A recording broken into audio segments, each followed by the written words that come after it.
नमस्कार विद्यार्थी मित्रांनो, आपण हा जो क्वेश्चन बघतोय हा एक्झरसाइज मधला क्वेश्चन्स आहे आणि हा 3 मार्कला येतो। बऱ्याच विद्यार्थ्यांना याच्यामध्ये प्रॉब्लेम्स येतो की कशा पद्धतीने आपल्याला हा सोडवायचा आहे बघा। सो सुरुवातीला आपण व्यवस्थितपणे प्रॉब्लेम्स रीड करून वरचं जे डेटा गिवन डेटा आहे तो गिवन डेटा आपण लिहायचा। काय म्हणले, the mass and weight of an object, mass विचारले बेटा, mass m equal to 5 kg।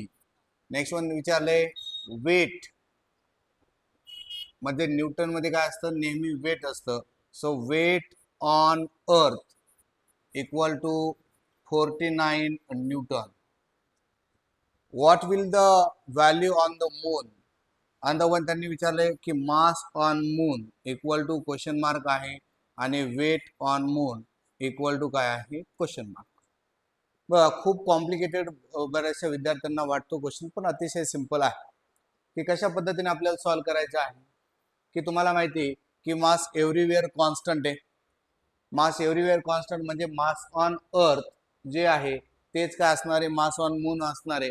म्हणजे therefore mass on moon equal to किती असणार आहे बेटा, 5 kg असणार। किती असणार आहे, 5 kg।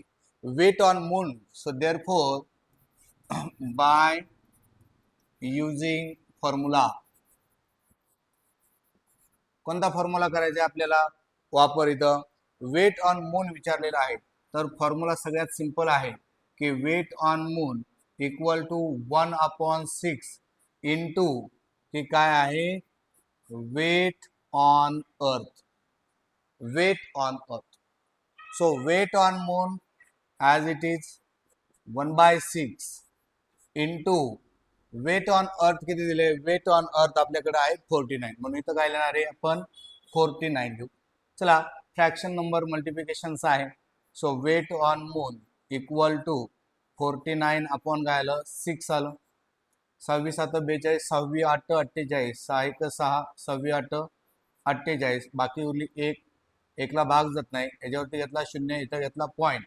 सो 6 1 किती आला, 6। म्हणजे तुमचं उत्तर काय आलं बेटा, उत्तर तुमचं फायनल मिळालं तुम्हाला की weight on moon equal to 8.1 weight विचारले म्हणून याचं उत्तर काय असणार आहे, न्यूटन असणार आहे। काय असणार आहे, न्यूटन। ओके, सॉल्व करू, स्क्रीनशॉट घ्या।